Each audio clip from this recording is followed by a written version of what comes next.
Hello guys! Magluto tayo ngayon ng aking dinner. At naisip ko magsarsyadong isda na lang ako. Gamitin ko yung aking tirang isda kaninang tanghali. Yan. At kung ano lang nandito sa ref. Ito yung aking tirang isda. Yan ang gawin nating sarsyado. Okay, let's prepare now. Ayan, ito na ang aking mga ingredients. Ayan, garlic, onion, meron akong kamatis, itlog, yan, at saka, ayan, salt, patis, ayan, nampra, at saka, yang, anong tawag dyan? Kosyo is paminta. Ayan. Okay. Ito na aking mga ingredients. Ready na tayong magluto.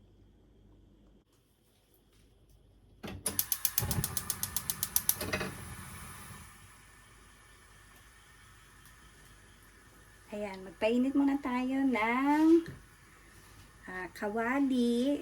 Tapos, pag mainit na siya, lagyan na natin ang mantika.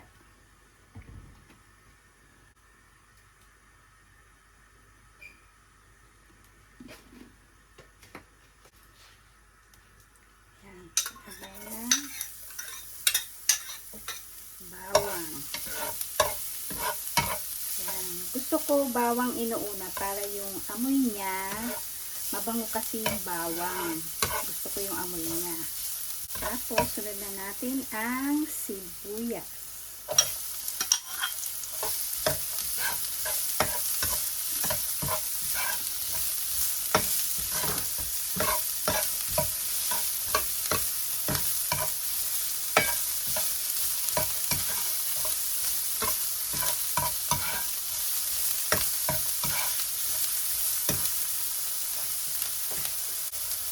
Tapos, ang kamatis.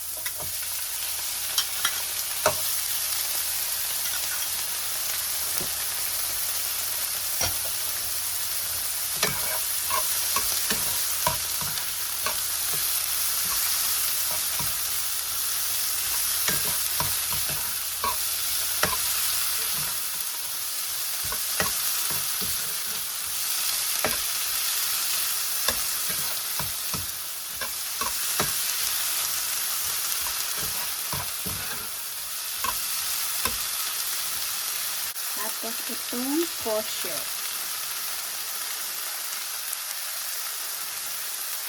Ayan.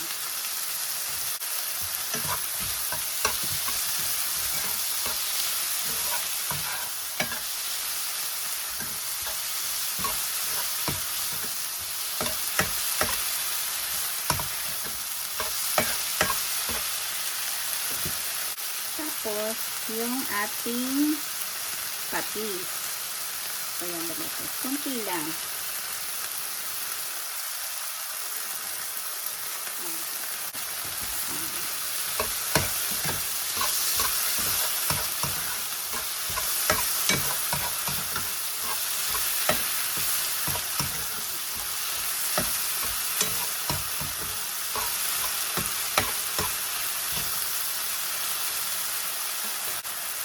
Tapos, sabawan na natin siya.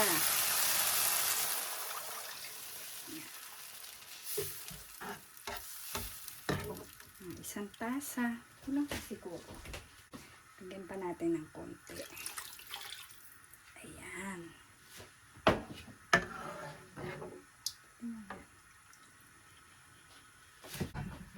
Tapos, takpan na natin siya.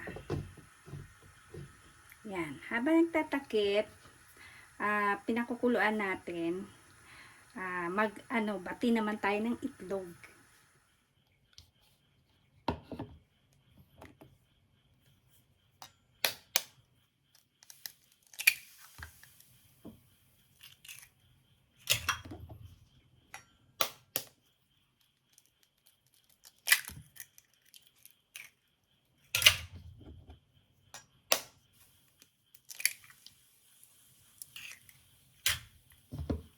na siya, guys.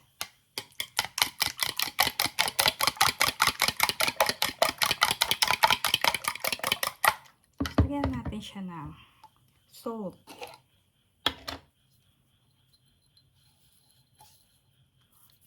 Konti lang. Ayan. Tsaka, paminta ulit. Pamintang durog. Ayan. Bati ulit tayo.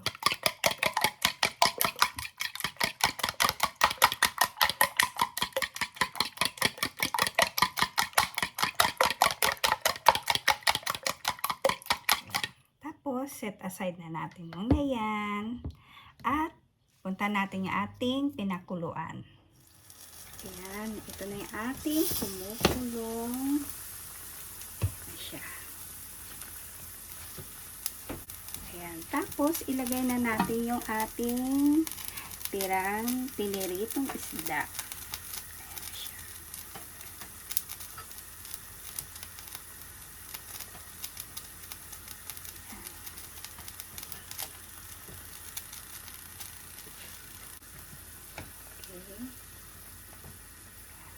Tapos, takpan uli natin ng ilang minuto. Ayan. Okay. Ayan. Diba? Ayan. Okay na siya. Ayan. Lagay na natin yung ating binating itlog. Last ko nilalagay yung itlog kasi gusto ko buo-buo yung itlog. Ayoko nang durog siya. Ayan na, guys. Dapat pa dyan. Para makita nyo. Ayan. Ayan na siya. Kasi gusto ko buo ang itlog. Tapos, lagyan na natin ng bechin.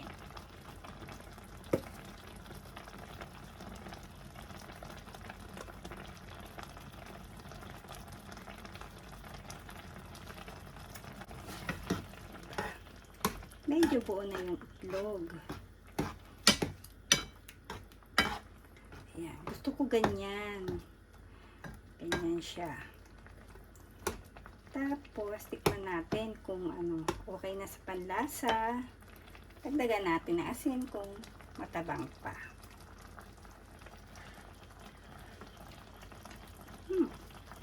Medyo matabang pa siya, guys. Lagyan natin ng asin.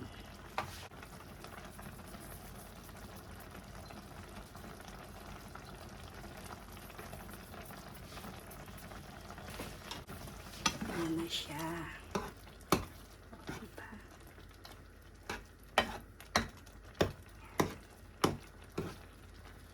Okay na.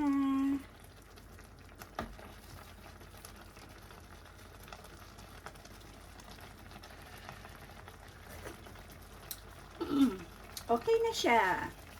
Ready to eat na.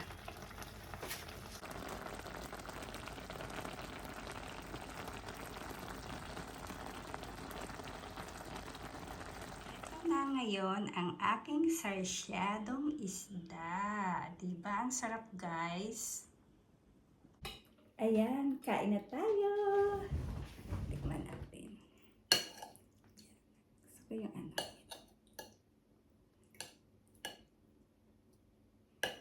Ayan, kain, guys.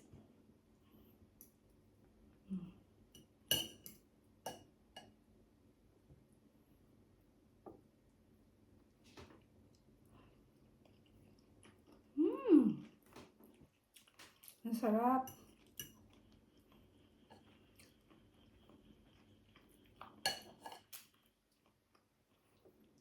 Ang sarap, guys.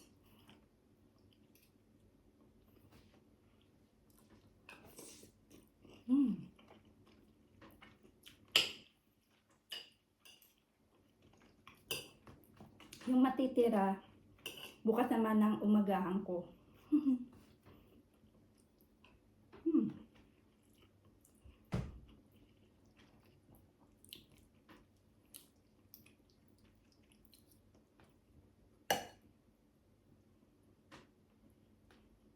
Ayan. tipid. Tipid sa sa taas ng bilihin ngayon. Kailangan mag-isip ka kung paano i-reuse ang pagkain. Kaya pagka may mga natirang pritong isda, ayan, pwede nyong gawing ganyan, sarsyadong isda. O kaya, meron pang ibang recipe, diba? Pero ngayon, ito lang ang naisip ko.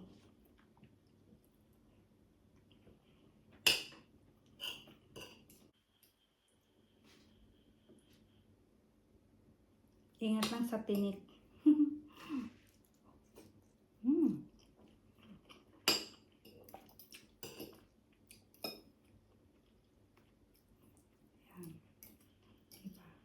Sarap ng itlog. Yan, gusto ko ganyan, yung medyo buo pa siya. Diba? Kasi yung iba, durog. Yun, hindi ko ma-feel pagka durog ang itlog. Ano ba yung tinik? Ayan, ganyan. Tanggal natin yung tinik. Sa Japan, merong kung paano nila tinatanggal yung tinik. Ganyan daw. Ayan, diba? Buo. Ayan. Ayan. Tabi natin yan dyan.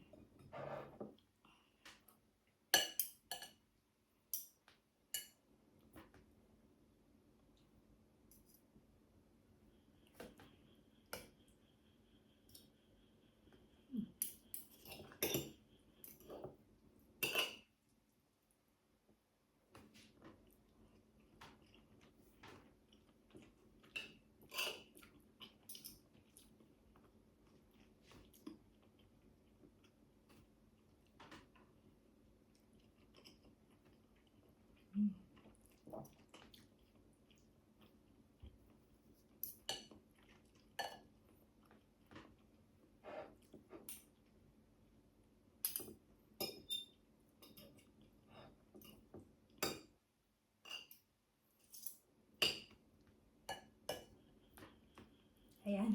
Hanggang dito na lang po yung aking vlog for today. Ayan. Luto na rin pa kayo. Ayan. Masarap siya. Promise.